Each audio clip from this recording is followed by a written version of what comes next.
You Don't Know Flack.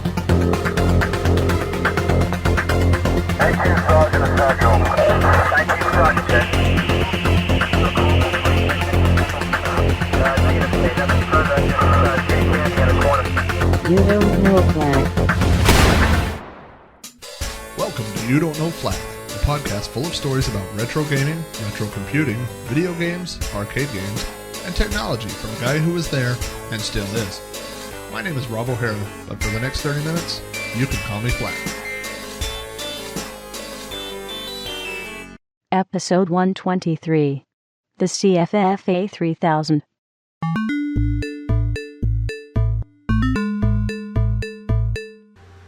Hello and welcome to episode 123 of You Don't Know Flack. Today is Sunday, February 10th, 2013, and I am your host, Rob Flack O'Hara. Today on You Don't Know Flack, I'll be talking about the CFFA-3000, a nifty little device for the Apple II line of computers. The song you are listening to right now came from Alone in the Dark, the old PC horror survival game. I don't know if you'd call it a survival type game or whatever. I remember Alone in the Dark being very scary back in the day, and I've been on a bit of a DOS-box kick this week and playing some old games, and I went back and played Alone in the Dark, and it was not very scary at all, especially not compared to some of the modern zombie survival games that are out there. So, but there you go. Today's intro music, a bit of a throwback to the old Alone in the Dark game series. How is everybody? It's been a horrible week for me. It hasn't been horrible, but it's been very, very long, stressful, busy week at work, and I think my online activity reflected that. I have not. I don't think I posted on my blog this week. I've been kind of absent from Facebook this week. I got an email from someone that said, "Hey, are you still alive?" I guess I don't know if that's good or bad if people start worrying about you because you haven't been online in a couple of days. But here we are. We're back together again, another Sunday morning. And we have tons of feedback this week. I asked for feedback on You Don't Know Flack, and boy, did you guys give it. So let's first check the voice mailbox. You have 0 messages. Okay, the voice mailbox is not going good. The only messages in the voice mailbox are from me, leaving messages to myself, making sure that it's still working. The voice mailbox has been eerily silent. Eerily. But it has been silent. There's cobwebs, digital cobwebs filling the voice mailbox. So if you would like to hear your comments played on You Don't Know Flack, then you can leave them in the You Don't Know Flack voice mailbox, which is area code 206-309-9501. You may notice that is not a Oklahoma area code. That is a Seattle area code. But the voicemail service that I found that was free is located and gives out Seattle area code. Maybe it's just me. I don't really think it matters anymore. Ever since I moved primarily to using a cell phone, long distance charges. Remember what a big deal long distance charges when we were kids, calling BBSs like you would. I remember, I think the long distance plan we had was about $10 an hour for long distance calling. So, if you were going to call a BBS, everything had to be really timed out, like get on, get off, check your mail. I would keep these little logs in a spiral notebook, so I would know how much I was going to have to pay at the end of the month. But those days are gone, man. No more worrying about long distance calling anymore. It's just with the cell phone. It's all free. So if you want to use your cell phone and leave a message in the You Don't Know Flack voicemail box, long distance charges will not apply to your cell phone. Don't quote me on that. Maybe you have some kind of weird cell phone, and if it charges you a fortune, hey man, that's on you. But won't it be worth it to have your comments read on You Don't Know Flack? Okay, I'm going on way too long about this. The voicemail box number is 206-309-9501. So there were no messages in the voicemail box, but in the email inbox, holy camole, did you guys leave me feedback. And actually, it wasn't just there. I got feedback on the Facebook You Don't Know Flack page. I got feedback on the podcast itself. And then after I post the podcast, the following day I usually post something on my blog announcing the podcast. So you left comments there. You left comments on my forum. You left comments on other forums I'm on. I think I saw a few comments in Twitter. So holy cow, you guys, you brought it with the feedback this week. There's so much feedback. I'm not going to be able to read all the feedback.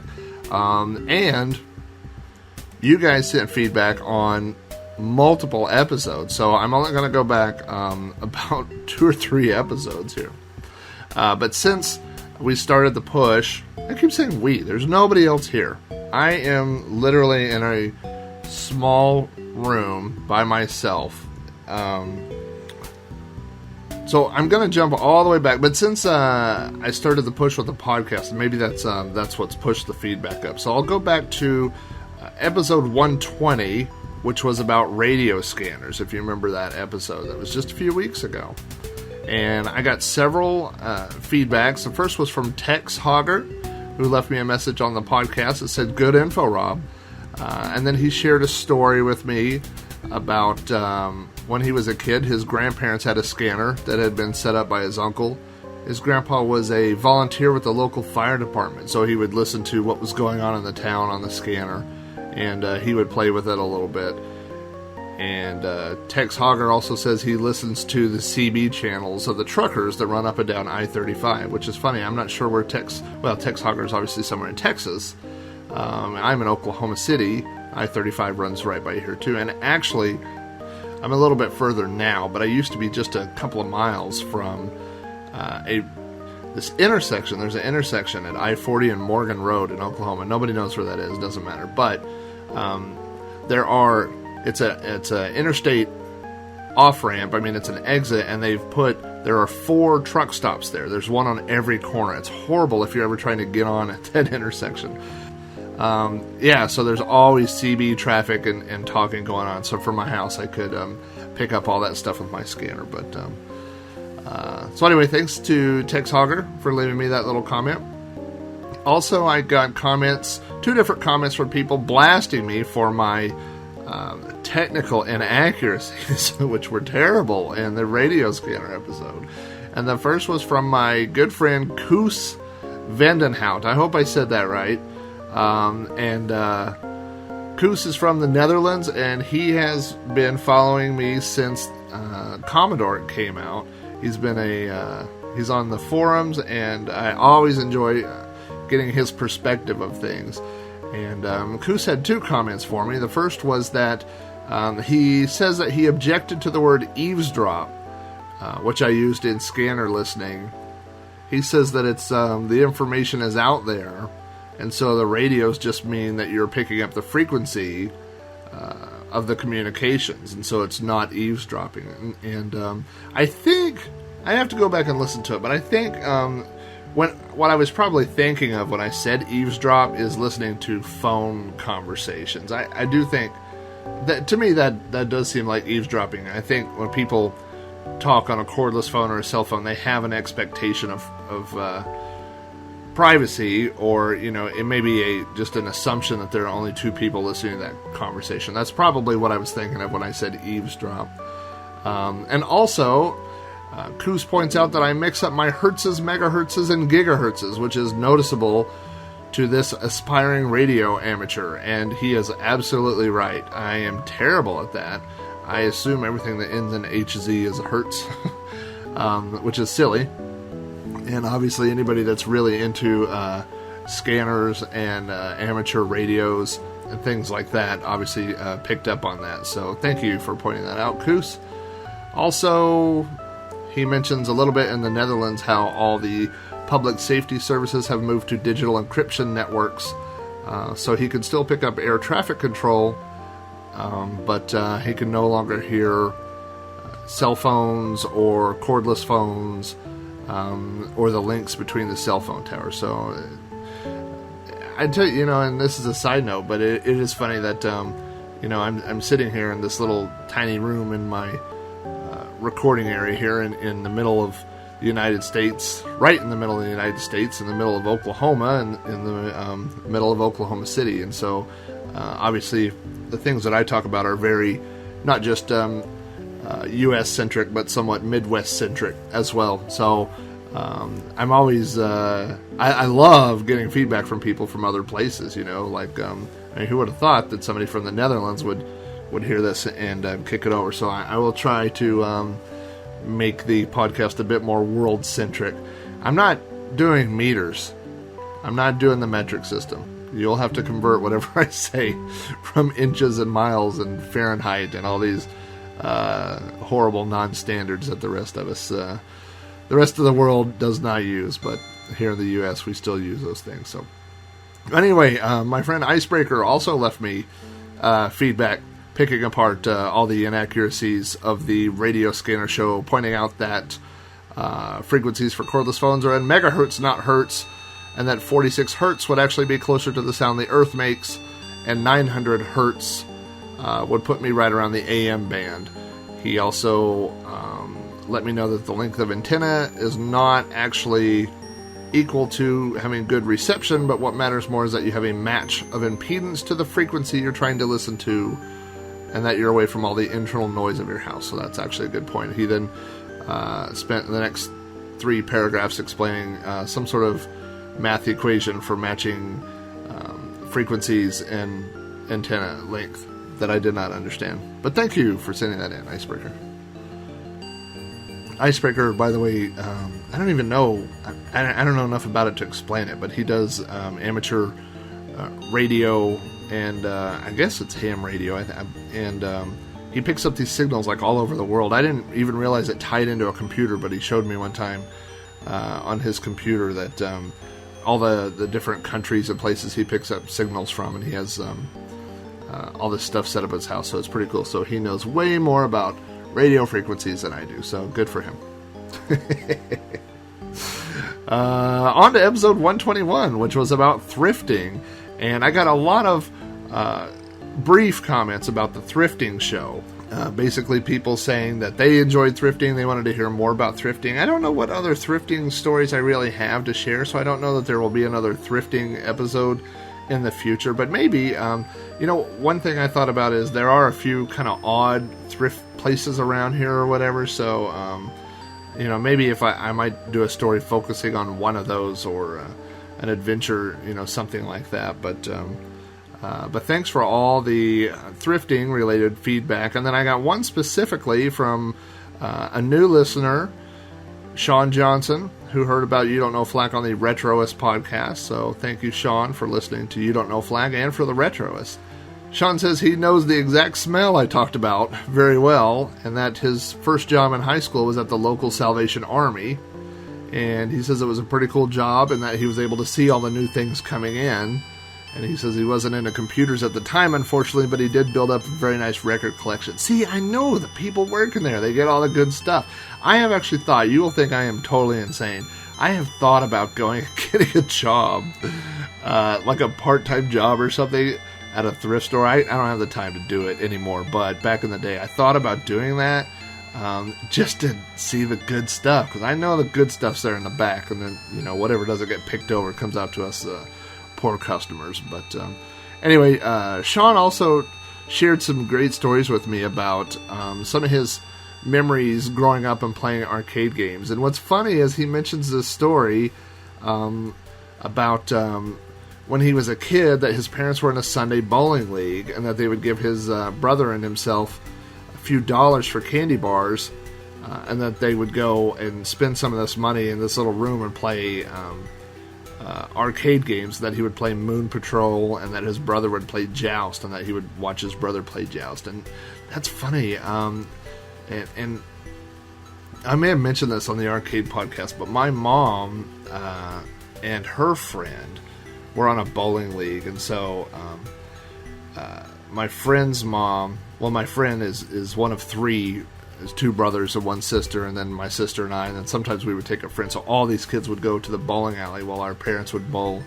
And we did the same thing. We would, there was a Cocktail Rally X game that I played a lot of, and then the stand-up, there was a Gorf, there was a Wizard of War, and it's amazing. I've talked about this before, but the memory, not just of the games, but of the locations that go with those things, you know.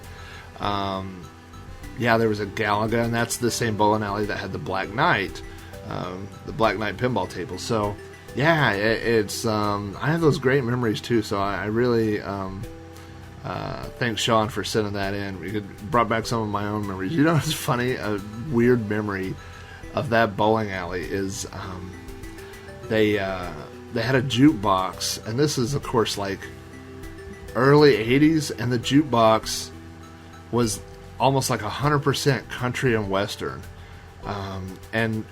but when nobody would put money in the jukebox, it would just play random songs, but for some reason it only played a few songs. So, you know, if we were there for a couple of hours, you would hear the same songs just like dozens of times. And one was Kenny Rogers the Gambler, and then another one, I don't know who sings it, was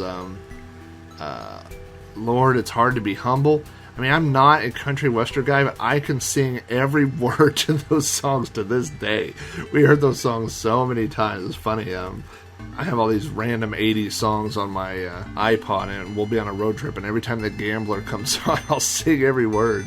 And my wife's always surprised that I know Kenny Rogers songs, but that's why I know them, is from the jukebox was right next to the Galaga machine. And no, not Galaga, Galaxian. And so I would sit there and play Galaxian and listen to Kenny Rogers over and over. It was a fun time. But anyway, thanks, Sean, for writing. And now we will bump up to episode 122 comments, which was about the main cabinets. And let me tell you, the main cabinet episode is the fastest rocketing episode that I have ever recorded. I suspect a year from now it will be far and away the most popular episode and the most listened to episode. In the past week, over 2,000 people have downloaded and or streamed the MAME episode. The most, other than the first episode of You Don't Know Flack, the introduction one has about 9,000 listens.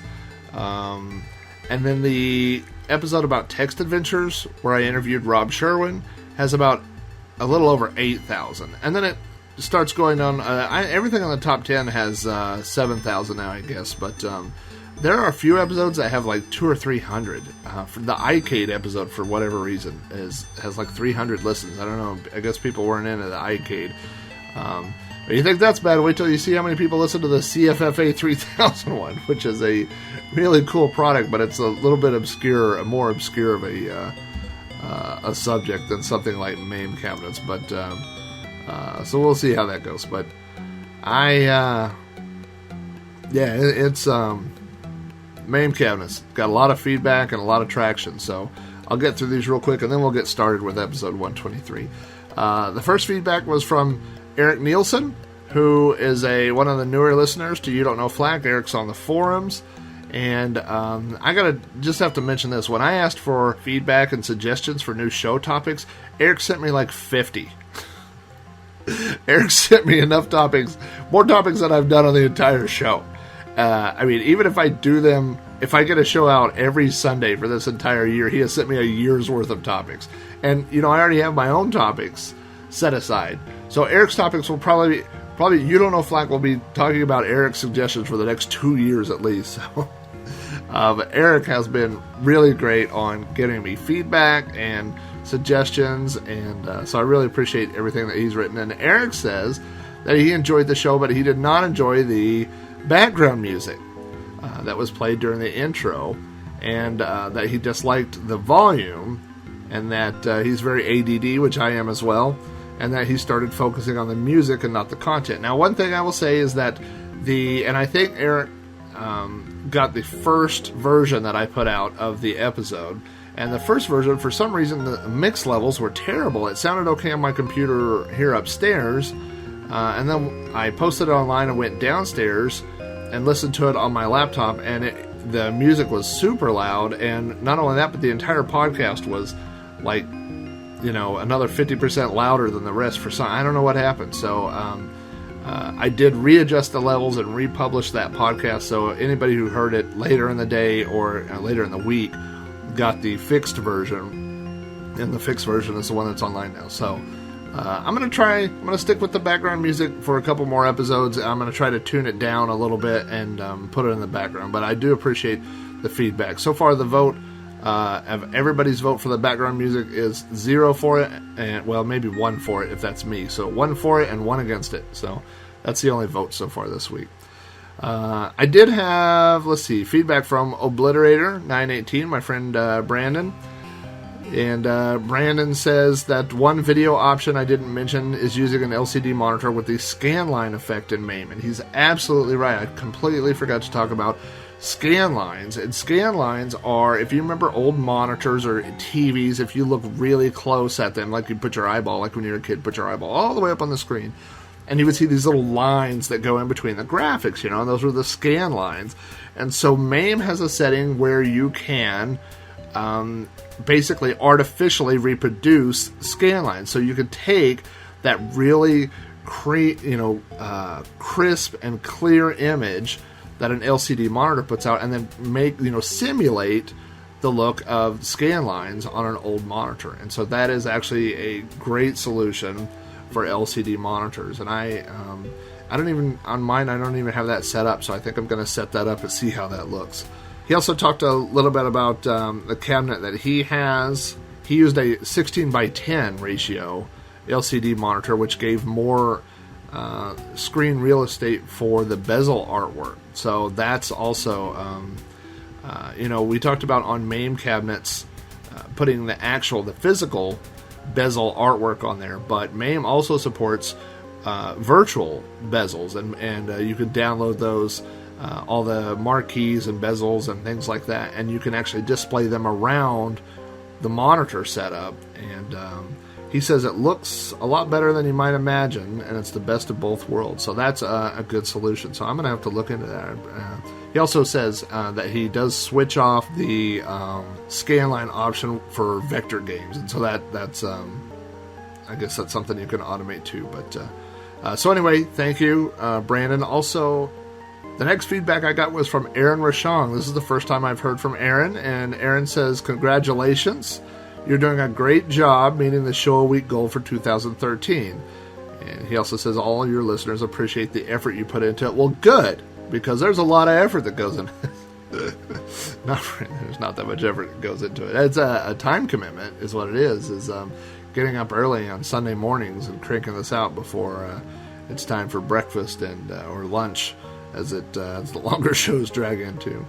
Aaron also wrote a little bit about learning about building MAME cabinets the hard way, and he did the same thing I did. His first cabinet, he just took all this old stuff, an old computer, and put all this stuff together, and wasn't really happy with the end result, and now he's looking to build a new machine from scratch. And you know what it reminded me of? This is kind of off the beaten path, but what Aaron's feedback reminded me of was those old days of building websites. Like, remember when you put your first website up? It was all, like, I did mine in HTML and used Notepad, and, it was like text on the screen. Maybe you changed I didn't change anything on mine. I was like, this is a web page, break. Here are links to things I like. List. And, then, this is like early 95, right? And then, then you see a website and you're like, whoa, you can make stuff blank?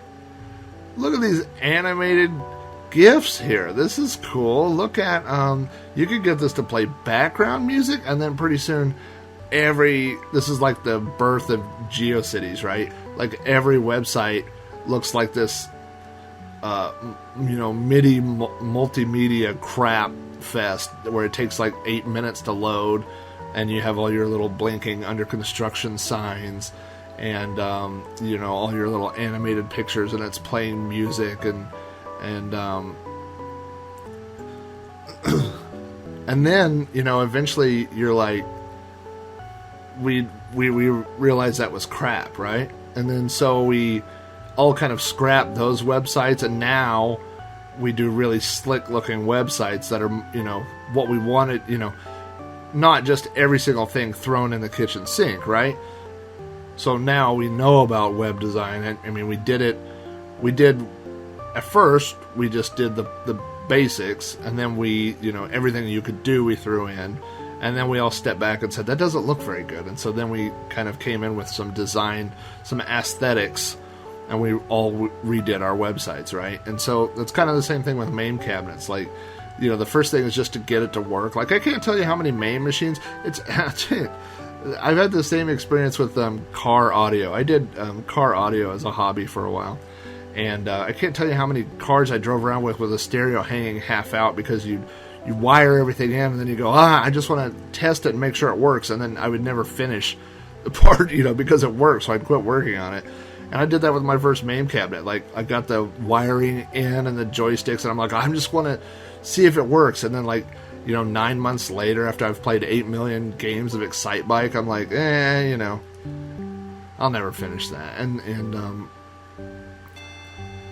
But that's, I think, what we all did with MAME cabinets, is we got them working first, and then the next step, you're like, it's like those GeoCities, the old websites, where you're like, I want to have a spinner and a 4-way and an 8-way, and I want 18 buttons per person, and I want to build cup holders into the side and ashtrays, and I want neon lighting and 18 subwoofers. I want surround sound. I want sticks that hang off the top that put surround sound speakers behind me, and a TV antenna so I can get live television. And I want it to play TRS-80 text adventures, and I mean, it's the equivalent of those websites, right, in a MAME cabinet. And then now, I think once you go through that process, you come back and you go, okay, I do have a machine now that plays everything. Like, one person can be driving a steering wheel, and the other person can be using a spinner, and a third person has a light gun. But, then you start to say, that aesthetically doesn't look very good. Now you step back and you start, making something that looks a little bit more slick. So I think that's where we're at. One more quick feedback. This is from Rob Snyder, who says that he enjoyed the MAME Rob says he enjoyed the MAME podcast and that it was as good or better than all that have preceded it. Thank you very much, Rob. He says my book, Invading Spaces, inspired him to build his MAME cabinet, and that he used a kit, and that he is as good at working with wood as it sounds I am. Well, that's rude. Just kidding. I'm terrible at working at wood. Everything that I've ever put together with wood has split ends where I've screwed things in too hard. And anything, you will know if I build it with wood, because you will get a splinter from it at some point. I'm not so much on the sanding, but I'm very good on the functionality.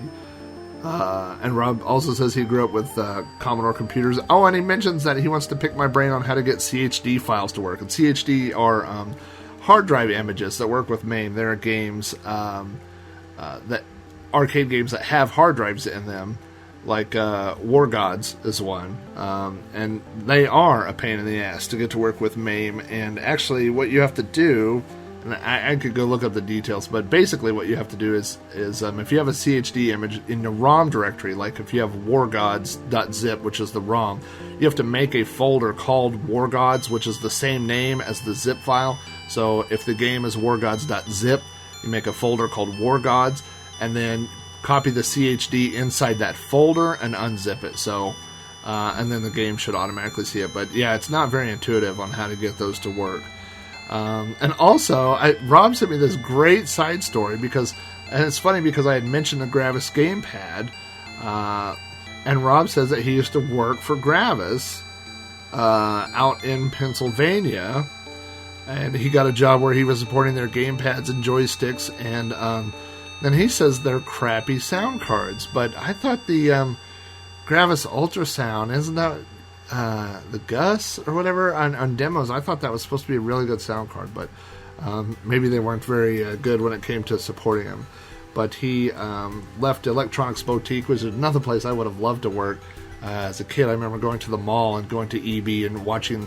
They had the little monitors in the front where you would watch game demos, and I would just stand there in the mall and watch that. So he left EB to go do tech support, and he says he spent about 3 years playing network games, answering the phones and emails, and he got to go to E3 in 2000 and stayed in Beverly Hills, and then unfortunately, the job ended up ending, but he says he still enjoys being able to tell people about when he got to play Capture the Flag in Quake 3 all day for a living. So that's that does sound like a pretty cool job, and I bet he got lots of free gamepads and joysticks and stuff working there. Wouldn't that be great? Like, I worked for Best Buy, and of course now I work for the government doing IT, but I've never worked for like a computer place. I guess Best Buy, I got some perks, but before that, every job I had was in fast food. So I got lots of free pizza and free chicken and free fish from Long John Silver's. But I would like to trade all that food for computer parts. That would have been great stuff. So anyway, my goodness, this has been a lot of feedback for this episode, and I hope that everyone is still listening, and that we can actually get to episode 123, which is about the CFFA-3000. So, thank you everybody for your feedback. I am wiping the slate clean. I'm drawing the line in the sand. So no, I won't go any more old feedback. From here on out, we will only talk about new feedback. So if you want to send me feedback on this episode or any previous episode, you can email that feedback to me at robohara@robohara.com.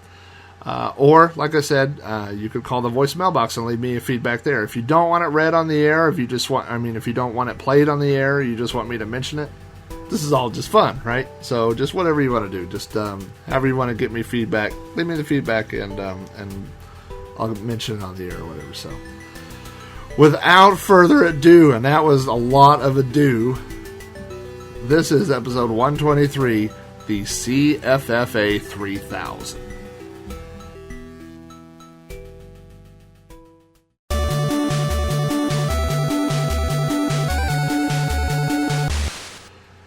Just mentally running through the list of old computers that we used to own. I think we had 5 computers before we ever owned a hard drive. We had a TRS-80 Model 3, an Apple II, my Commodore 64, an IBM PC Junior, and an IBM XT that all operated off of floppy disks only. Now, there were hard drive solutions available. They were way too expensive for my budget or my family's budget.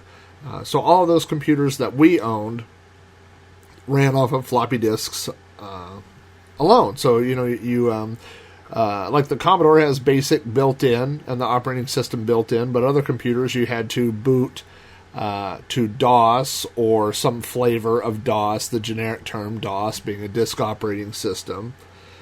And so you would load all of your games off of floppy disks. This is obvious to those of you who were there, but if you weren't there, you didn't just turn on your computer and load a game. You turned on your computer and rifled through this disk box, and all of us had our own ways of organizing these things. I had every disk numbered, and then I had a giant spreadsheet. Not really a spreadsheet, I had a text file that was manually updated. And actually, it's kind of funny because so many of those disks I would remember, and I still remember. I can still tell you that my terminal program was on disk 39, and that Skater Die was on disk 280. And just these numbers, the image of the diskette still sticks in my mind. I can still see the numbers. Not all of them, but lots of them I can remember. So, but anyway, you would flip through this disk box, find the disk that you wanted, and put the program you wanted in, or the game, and then load that program in. And if you don't know, you probably know this, but floppy disks are somewhat fragile.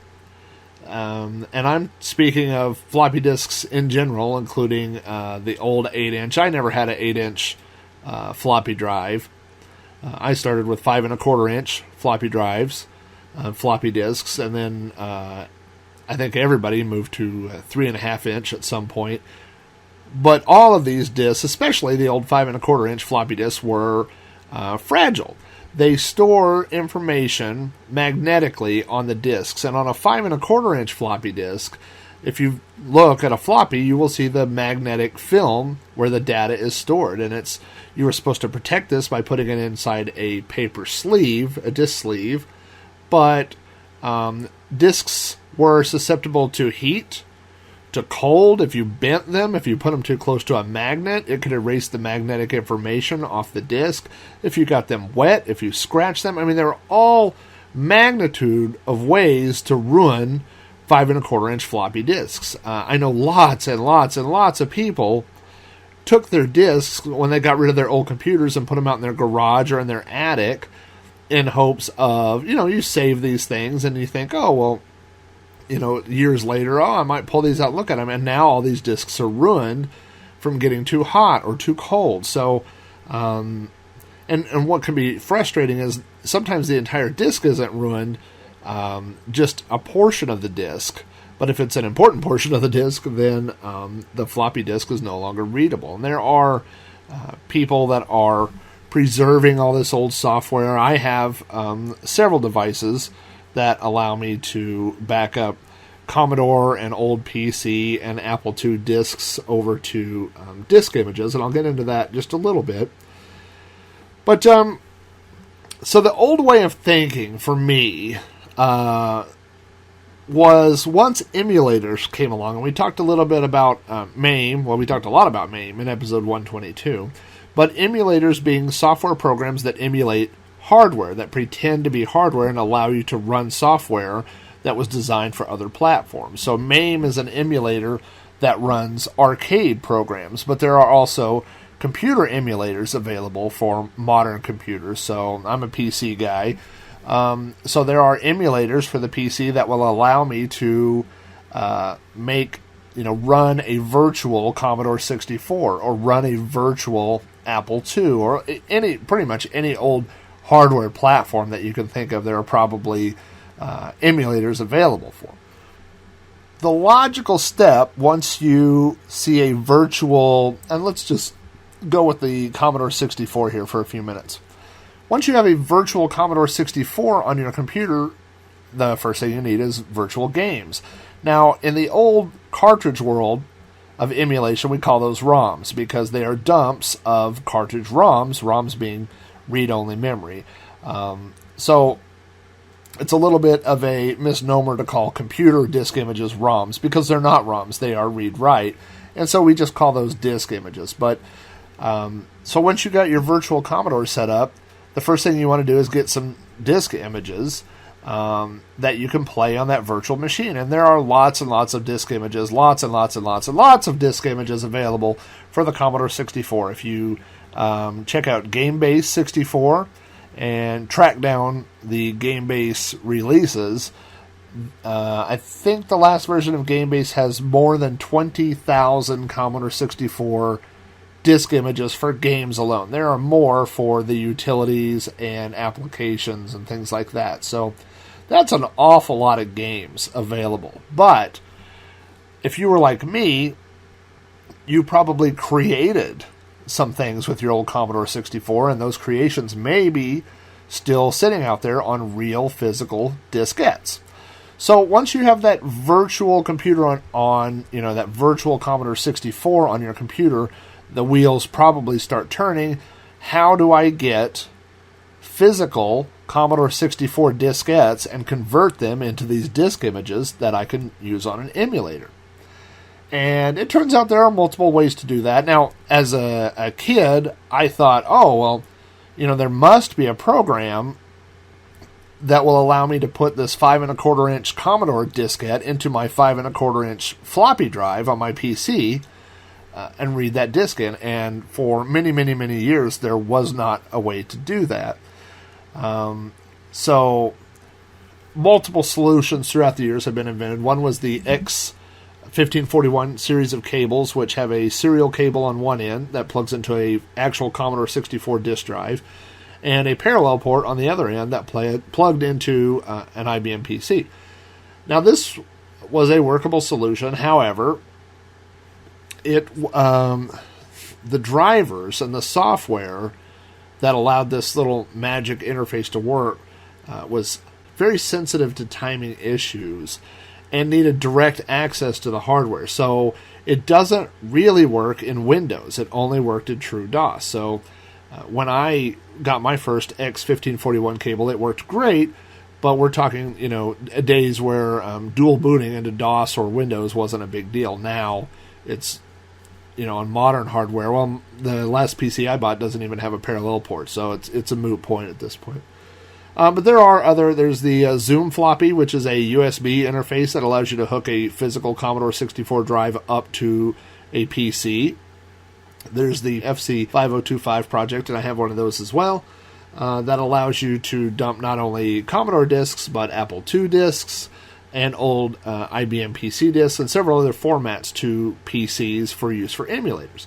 So this solves the solution. This gives us a solution. How do we get physical discs and convert them over into disk images that we can use with emulators on our modern PC? So if that's all you want to do, those solutions are out there. Some of these solutions also allow you to go the other way. And this is something that I didn't think of 10, 15, 20 years ago. My entire concern with my Commodore collection was to archive it into virtual disk images so that I could play them on emulators. I never thought about downloading virtual disk images and converting them over into physical disks. Now, you could do that with the X1541, but I never personally pursued it. I mean, once I had the images on the computer and I had the emulator on the computer, I didn't see the reason of doing it, physically. But now, looking to my left here, I have an Amiga, I have an Apple II, and I have a Commodore 64 all hooked up and ready to go. So now, the second phase, I guess if you would say, the next level, is not going from physical disks to virtual disk images, but going the other way, taking those virtual disk images, downloading D64, Commodore 64 disk images, and converting them over into real floppies. And you might say, why would somebody want to do that?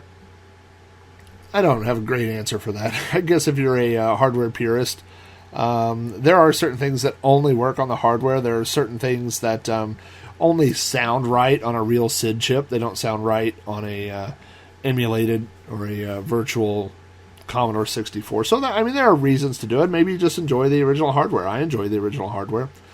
So, there's some reasons to do that. So the first level is taking physical disks and converting them over to disk images. The next level, the second level, is taking those virtual disk images and making real floppy disks out of them. Okay, so there's a third level that has just come out over the last, let's say 4 or 5 years. And that is taking those disk images that you get off of the computer and, off of internet sites, websites, whatever, and playing them on real hardware, but not having to create real diskettes out of them. So you think, well, how could you do that? Well, there are multiple solutions for the Commodore 64. The best one that I've personally found and used is the 1541 Ultimate. And that I actually covered in detail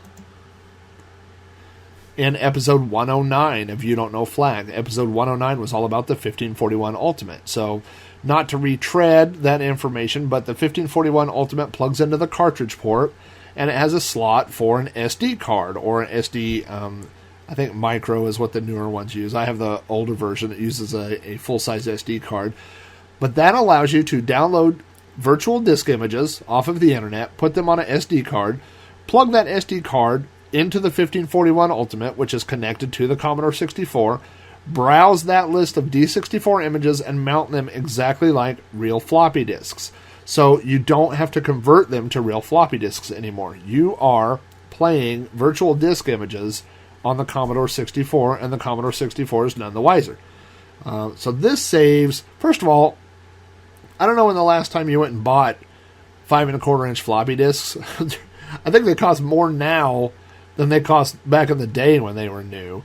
And I have discs laying around, but that's a pain in the butt to have to convert all this stuff back and forth, especially if you just want to try something real quick, So, this is a much easier way to do that. So, as most of you know, I was primarily a Commodore user. I got my Commodore 64 in 85, and then I had it for a long time. Actually, I still have it, so that would be a long time. It's sitting right here next to me. But before I was a Commodore user, I was an Apple II user. Actually, it's not true. I was a Franklin Ace 1000 user, which is a compatible clone to the Apple II IIe. But, so yeah, I was an Apple guy for several years. And so I have lots of Apple memories that go along with those Commodore memories. I wasn't an Apple user as long, but yeah, I was an Apple guy, especially in the early days. As a kid, the Commodore 64 was a better machine. To a kid, it had better sound, it had better graphics, it had better colors, it used Atari joysticks. It had all these things that, as a kid, made it a better game-playing machine. In retrospect, I think if I'd have been a little bit older, I don't know, maybe I would have been more of an Apple guy. It's hard to say, but so I do appreciate the Apple. And a few years ago, I heard about this new project. Before I tell you about the project, I got to tell you an old theory of mine. And this theory was given to me by Buster Friendly, who is one of the old Brotherhood of 405 guys. And Buster Friendly told me one time that his best programming projects start with a good name. Every time he does a project, before he ever starts, he sits down and comes up with a good name. And then he says the code will follow. And he told me that a long time ago. And so at work, I do lots of little coding projects. I do coding projects on the side. A few years ago, I wrote basically a one-time pad encryption program. The one-time pad, you can use a one-time pad of a graphic file that's hosted on the internet. It'll download that graphic file and convert it over into ASCII and then use that as the one-time cipher pad. So, and it doesn't repeat numbers. It's actually a pretty slick little thing. But before I ever started, I sat down and what I wanted was like a decoder ring was the idea, behind the program. And so I spent an entire day just brainstorming about the name, and the name eCoder Ring came to me. It's not groundbreaking, but it tells you exactly what the program is. It's a decoder ring, but it's electronic. It's an eCoder ring. And once I came up with that name, the program fell in line right behind it. When I wrote Batchomatic for generating batch files off of using input from text files, it was the exact same thing. I came up with the name first. The program fell right behind it. So on the Commodore 64, if you don't know, the primary original disk drive for the Commodore 64, Commodore's brand, was the 1541 disk drive. Now, later on in the 128, they had the 1571 and the 3.5-inch 1581, so there were other floppy drives, but the main one was the 1541. Later, when they redesigned the 1541C, they came out with another version of the 1541, and it was the 1541-2. So there's the 1541, there's the 1541-2. So the very first US or SD-based floppy drive thing that I saw for the Commodore 64 was called the 1541-3. So you had the 1541, the 1541-2, and the 1541-3. Great name. Right behind that was the 1541 Ultimate. Another good name. I mean, it tells you exactly what it is. It's a 1541, it's a 1541 Plus, the 1541 3, the 1541 Ultimate. So you get the idea. So a similar device, I read about a similar device a couple of years ago coming out for the Apple. And the name of this device, now there's Apple, Apple II, Apple IIe, Apple IIc, Apple II Plus. So I'm like, okay, this needs a good name to tell me what it is. So the name of this device is the CFFA-3000. That's a horrible name. If you know what it stands for the Compact Flash. CFFA is Compact Flash for Apple 3000. So, I mean, I guess it makes sense. I'm not even sure what the 3000 means. And I ordered the second generation, which doesn't use Compact Flash. It's USB based. So, right off the bat, I love this product, and I love, little projects like this. But this thing really could have used a better name. I should rename. We should have a contest to rename the CFFA-3000. Because I do really enjoy this product. But I told my wife, she says, she was asking about the podcast. I said last week's went really well. She said, what was it about? I said, main cabinets. She says, oh, what's this one about? I said, the CFFA-3000. She says, well, good luck with that. So it does kind of have a technical sounding name, if you will. So I'm going to open up the CFFA website here, which you can get to at dreher.net. And under the CFFA portion, under project definition, it says that it is a compact flash / USB flash drive interface for the Apple II family of computers. So, what the CFFA-3000 is a card that goes inside your Apple II computer that allows you originally to put Apple disk images on a compact flash card, just like the Ultimate 1541 allows you to put those disk images on a SD card. So you can put these Apple disk images on a compact flash card, plug it into this card, and then play them as if they were real floppy disks. Now, when I first saw this, I was less excited, and it has nothing to do with the product, just because I'm less of an Apple guy than I am a Commodore 64 guy. But I would say number 2, I'm an Apple II guy. I mean, it's like right there behind Commodore. So when I heard about this, obviously, I mentioned this on the thrifting episode, but through local sales and different places, I have amassed this collection of Apple II computers. I have, let's see, I think I mentioned this last week. I have 5 Apple IIs sitting right here. Those are Apple IIes. And then I had an Apple IIc that I purchased, and I really like the Apple IIc because it has the smaller footprint, it has the built-in floppy drive on the side, and it has the simpler interface for daisy-chaining multiple devices for hooking up additional floppy drives and such. So I had been using the IIc as just my little play-around Apple computer. The problem is the Apple IIc doesn't have the slots inside. It's the compact design, and it doesn't have slots available to add cards in. So if you want to play with the CFFA and add that to an Apple machine, you'll need an older style Apple. Now, you can also add it to a 2GS, but I don't have a 2GS. I got rid of mine. But it will go into the 2 Plus, 2E, those computers. Now, I plugged it into...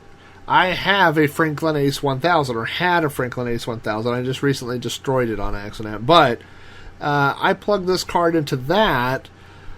But what I found with the Franklin Ace, it was untested when I bought it, and most of the keys on the keyboard weren't working. And so I wasn't really able to test this card out. Now, like I said, most of my experience with Apple IIs is from a long time ago. And so I was able to open my Apple II, and which is pretty simple to do. You Apple guys just laughed, because really you just pull up on the top and the top comes off. But I didn't know what slot to put this card in, and after checking online, it seemed like most people were putting them in slot 6 or 7, but my drive controller was already in slot 6. So right off the bat, what I saw is that I don't know enough about Apple II hardware. I had to do research where an Apple person would probably just say, oh, well, it just goes here or whatever. But I had to actually do some online checking. And so what I did was I moved the physical drive controller to slot 7, and I put this new CFFA in slot 6. Now, not having been very familiar with installing Apple cards, it looked to me... Now, I have built PCs from scratch. I mean, I'm not a dummy. I have ordered cards one at a time and built a PC. So installing a card should not be difficult in an older computer, any more difficult than it is in a modern computer. So when I went to install the card, it didn't appear to me that it would fit, and the reason why is because I ordered the second run of the CFFA, which instead of compact flash uses USB sticks, which is what I actually wanted. And if the card... What didn't make sense to me was it looked like the way that the card fit, that the USB port would be extending inside the computer, and then you would put the top on it and you would never be able to access it. And every 2E I've ever seen had a monitor sitting on top of it, including mine. So I thought this can't be the way it goes, but it wouldn't fit the other way with the USB connector coming out the back. But it turns out that is the way it's designed. It is designed... I don't really... I'm sure there's some logic to this that I'm not getting, but it is designed to where once you put the top back on your computer, you can no longer access the USB port. So the first thing I had to do... I'm getting slightly ahead of myself here, but the first thing I had to do was track down a USB extension cable and plug it into the card and then run the cable out the back of the machine and around the side, which is now what my USB stick is plugged into. So it's a little bit awkward design, I felt, but there may be a technical reason for that I don't know. So the CFFA supports virtual floppy disk images, which is what we're talking about, but it also supports emulating a Apple hard drive. Now, this may be, I guess it could fall into one of three categories, and I'm the third. The first is you have been really wanting to emulate an Apple hard drive, and so this is a solution for that, so that's good for you. The second is maybe you didn't know or you didn't need that, but it sounds like a fun thing to play around with, and you'll want to set that up. So that's number two. Number three, I'm not interested in that at all. I didn't have an Apple hard drive. I don't have any interest in emulating an Apple hard drive. All I wanted to be able to do was play these Apple floppy disks like I did back in the day on my Apple without having to make physical disks. So I'm in the third category, which is that sounds like a really neat feature, but I have not used it yet. So how does this product work? When I ordered this product, I have to say this, that I was also prompted that I might want to get a remote. And the remote plugs in, it's a ribbon cable that plugs into the card, and it comes around, and there are a couple of buttons that you press, and it says that this allows you to switch through floppy disks that you mount. So basically what the idea is that... let's say you're playing a game that has multiple floppy disks, like Barge Tale. And Barge Tale, I don't remember for sure if it had 2, 3, 4, whatever disks. But so what you do is you would mount... You have two options. If you don't buy this remote, then without the remote, what you would have to do is you could put the one disk image on your USB stick, and then when it says, please insert disk 2, you would have to have a different USB stick to hold that disk. Or you could, I guess, stick it back in your PC and copy the other one over or whatever. And that sounds like a pain in the butt to me. So the other option is to buy this remote, which plugs into the card, and then the buttons that are on the remote allow you to cycle through multiple disks. So before you start Barge Tale, you would copy over all the Barge Tale discs into disk slot 1 or whatever. And then as you're playing, when it says insert the next disc, you press this button on the remote and it cycles through. I don't know if I would ever use that option. I mean, it sounds like something I would use, but more importantly, especially when dealing with these retro products, and you don't know how long this is going to be for sale. You don't know if maybe they won't ever make anymore. Maybe it goes away. So I personally bought it just because if I decide a year from now I want one and it's not available, then I'd just be SOL, right? So I went ahead and bought the remote. The CFFA does allow you to boot off of those virtual disk images. So for those games that were self-booting, you can just put the virtual disk in the virtual drive, turn the machine on. When you turn your Apple on, you hit, I believe it's Control M. I'd have to look because I do it by memory now. But you hit Control M, I think, and it brings up the menu. And then that's where you can mount different disks or whatever. Now with a physical drive controller, which I do have, plugged into a different slot, I have it in slot 7, I believe, and the virtual 1 and 6. And what this allows me to do is copy from virtual disk images to real disks and back. So I could also create blank disk images and copy from a real disk and dump it to a disk image. So, I mean, right there, that's the selling point for me. That's the gateway. That's the thing that we all need for archiving these old disks, because that's the reality. I can't really stress that enough, that these disks are not going to last forever. So having the ability to take old physical disks and convert them over into disk images, once they're on your PC's hard drive or whatever, now they're archived forever. Once unless your hard drive crashes, but that's when you upload them to the web or to the cloud or whatever you want to say. But getting those disk images out, now they're archived out in the world where they can be recreated as physical disks anywhere. So let's see, what else can I say about the CFFA? On the website, there is a compatibility list of CF cards and USB sticks that are compatible or incompatible with the device. Now, you know how it is when you buy something and then you can't get it to work, and I assume that I'm doing something wrong, or secondly, that maybe the product is defective. So when I bought the CFFA, I put some disk images on a USB stick, I plugged the USB stick in, and it wouldn't recognize it. And then I went through 2 or 3 USB sticks, and then I thought, well, obviously I'm doing something wrong here. And I read the documentation that says, well, it must be formatted, to FAT16, which mine are. I reformatted one. I just couldn't get it to recognize the USB sticks that I have. And a couple of them are like these novelty ones. Like I have one that's shaped like Darth Vader, and you pull his head off. So I thought maybe it's because these are cheap USB sticks or something.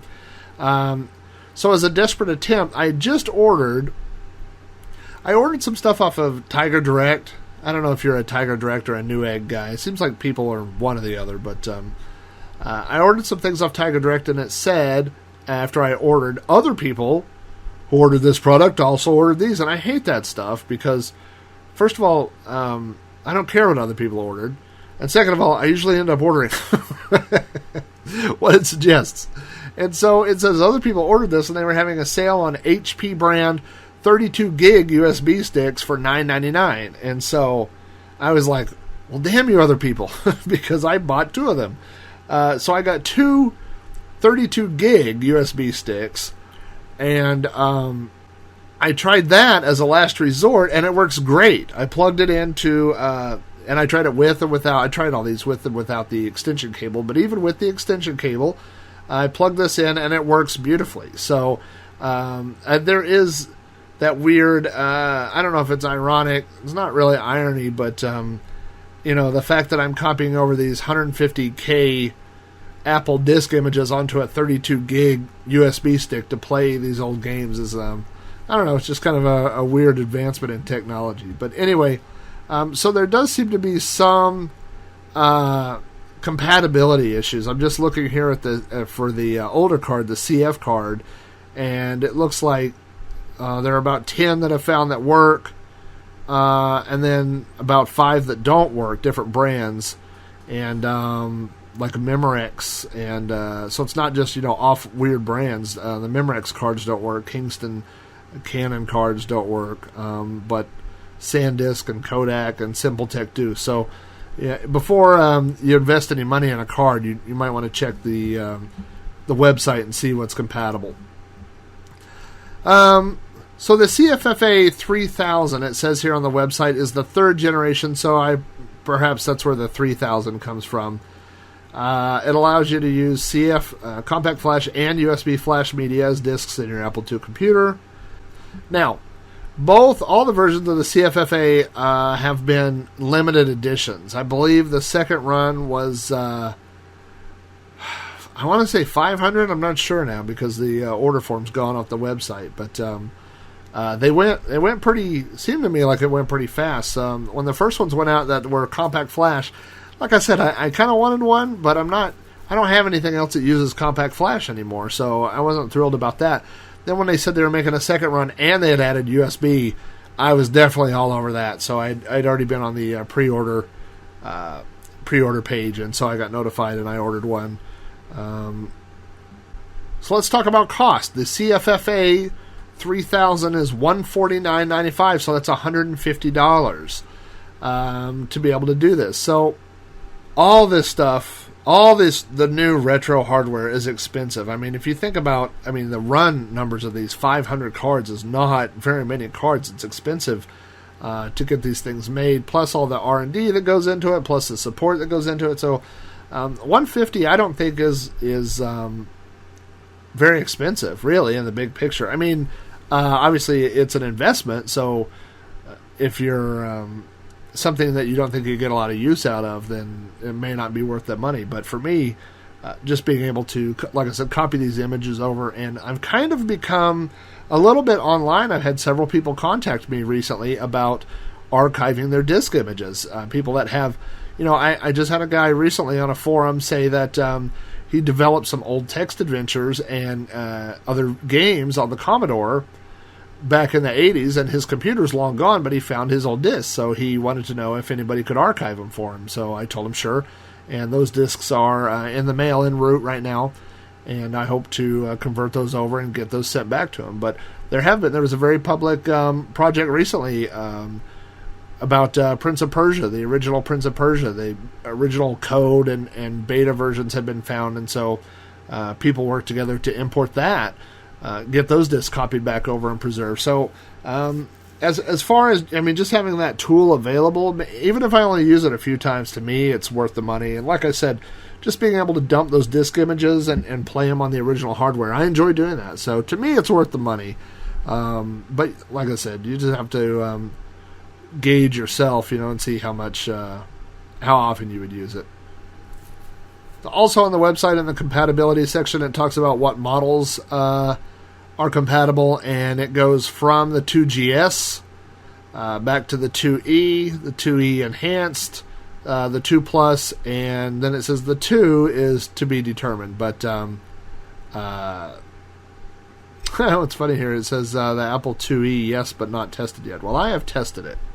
I have the plain old 2E, not the 2E Enhanced, and it does work. So we'll get them to update their page.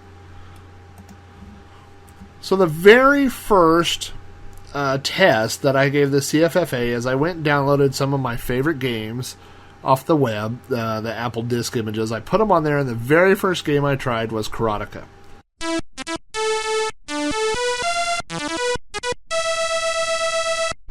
So I put the Karateka disk image on the USB stick. I put it in, I went to the menu, I mounted the disc, and it loaded. I saw the menu, and then when it went to load again, it wouldn't work. And I thought, oh no.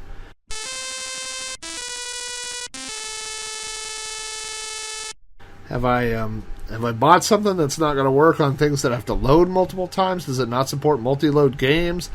Is it not compatible with certain games? Does it not play Karateka? Like, all these things went through my mind, And so the second test was Lode Runner, which is just a classic game I grew up playing all the time.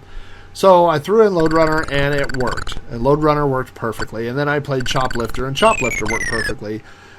So everything has worked except for Karateka. And so I went to the CFFA forums looking for people that were having issues, and sure enough, there's a thread that says Karateka doesn't work, and we all got the disk image from the same place, and but there's a different disk image that does work, and so I did get Karateka working as well. So now here is a video preview that kind of explains some of the features of the CFFA-3000. Now, obviously, you won't be able to see the video, but you should be able to get a good idea of some of the card's features based off this little video. Oh, I just looked here. This video was actually made and uploaded by Retro Rerun. And if you don't subscribe to his channel, if you're an Apple II person, he has a lot of cool little things. He has a little thing about cleaning Apple II disk drives, which has been really useful. I've used that before.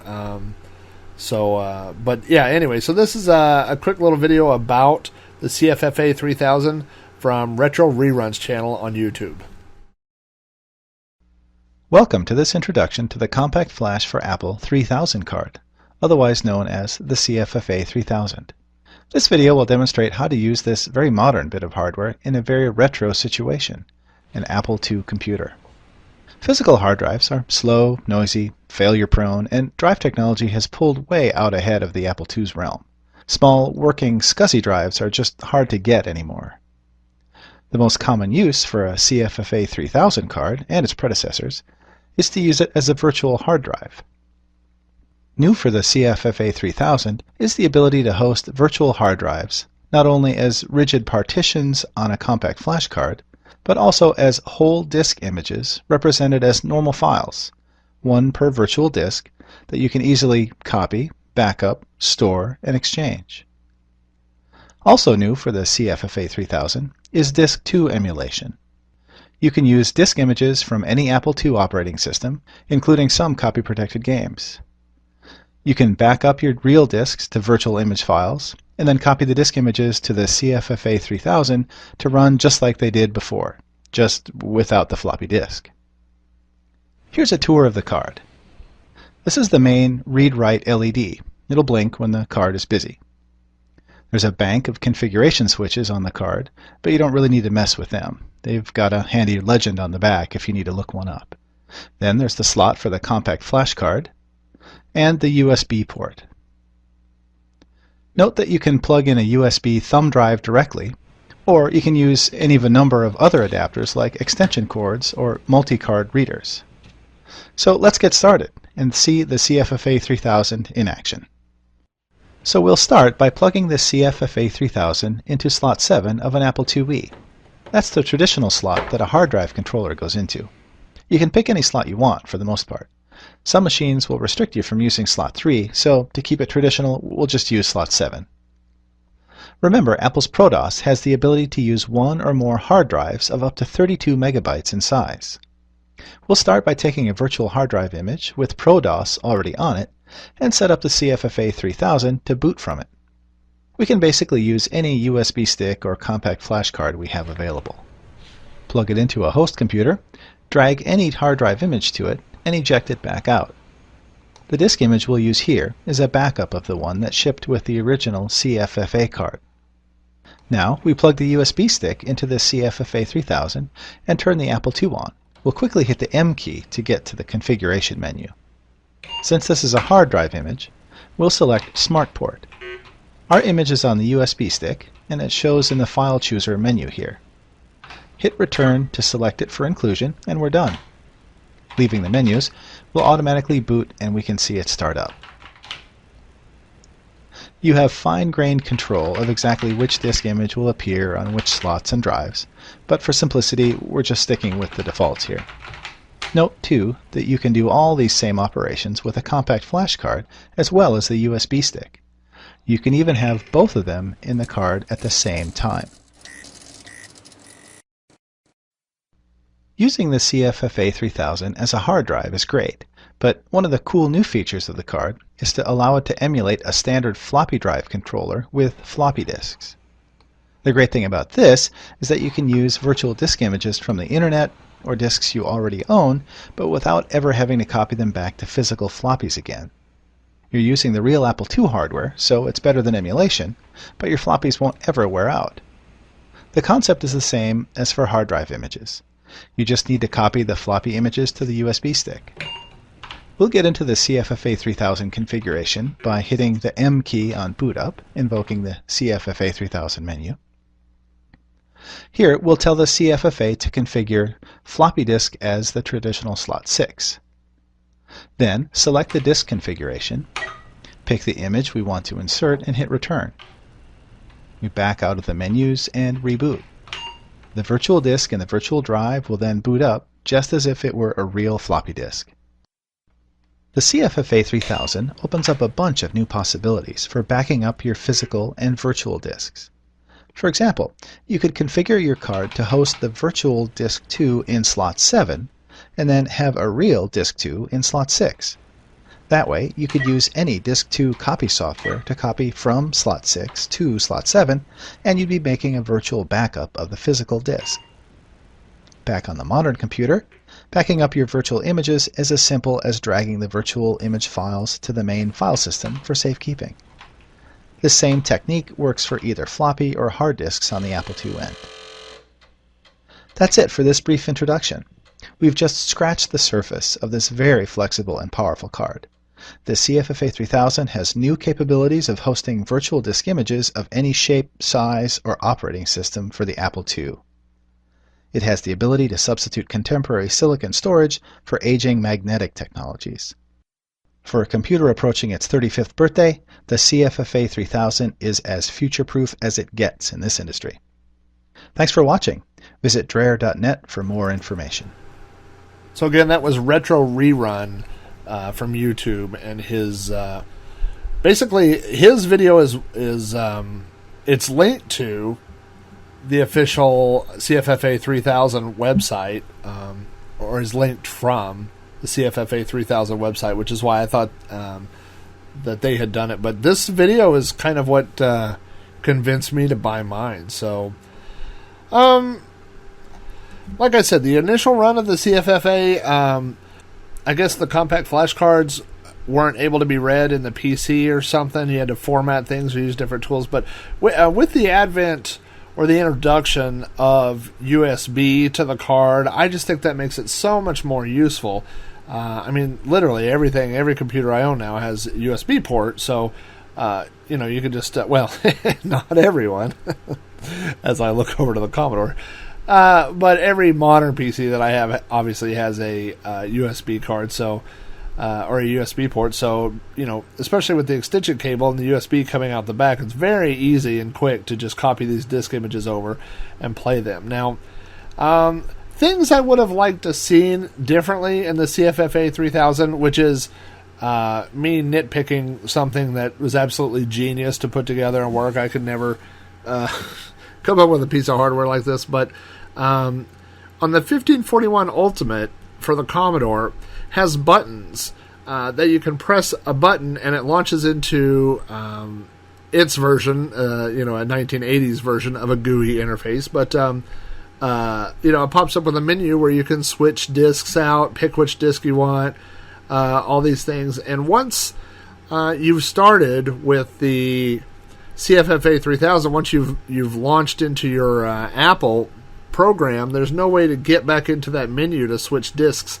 The remote system, the remote that I ordered that came with it, does work for flopping, moving through the disk images that you've mounted, but there's no text letting you know exactly what disk image that you have mounted. And as far as being able to use the card to do a reset on the Apple or any, it doesn't do those things. So it's a little bit, I don't know that reflects the limitations of the card as much as it may reflect limitations on the Apple II. So I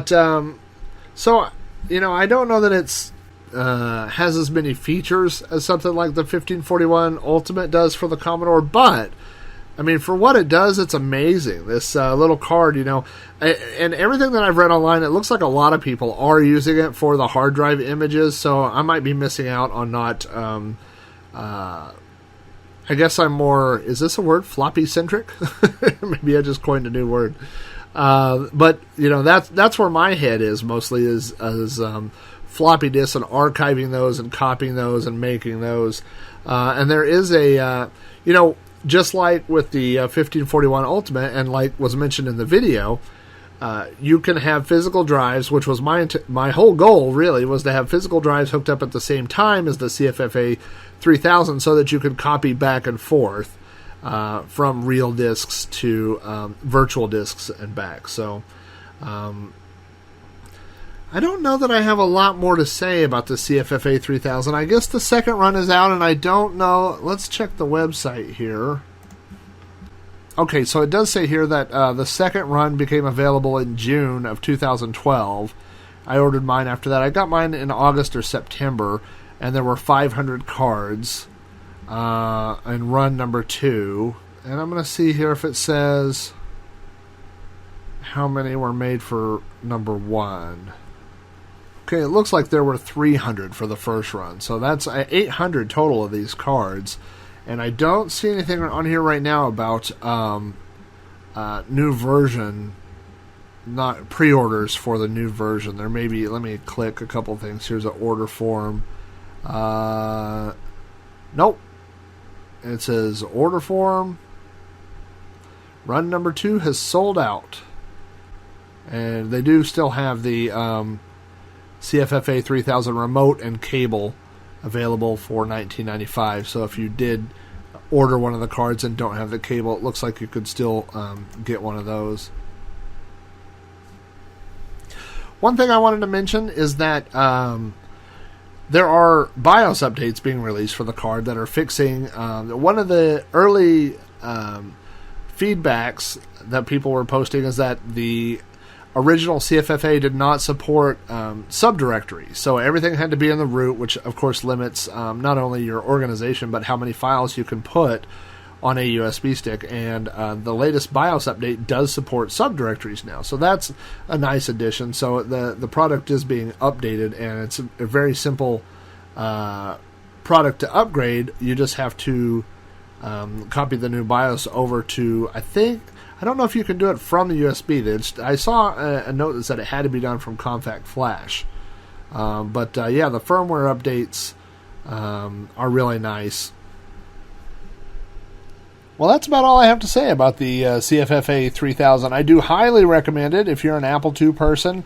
If you're like me and you have an interest in copying from virtual disk images to physical images, or backing those physical images up into virtual disk images, or just playing virtual disk images off of a USB stick on a real physical Apple II, then I do, like I said, highly recommend this. It's a wonderful piece of technology. It's just amazing to me, and it just breathes an entirely new life into old hardware. So I really do enjoy it.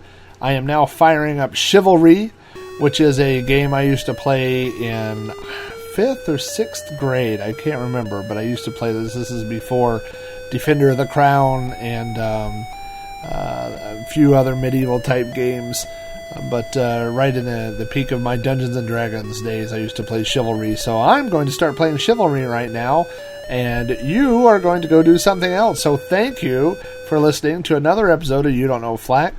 Next week will be episode 124, and I don't have a topic in mind yet. So if you want to send me your requests, if not, I've got plenty on stack that I'll pick from. But if you do have anything you'd like to hear about, you can always email those requests to robohara@robohara.com, or drop me a line at the You Don't Know Flack voicemail box. Once again, thank everybody for listening. I really appreciate it. I appreciate all the feedback and all the hits, and everybody who has shared the show on Twitter or Facebook or anything like that. Super duper thanks to you guys. I really, really do appreciate it, and you guys are the reason that I keep doing it. So that's it for another episode of You Don't Know Flack.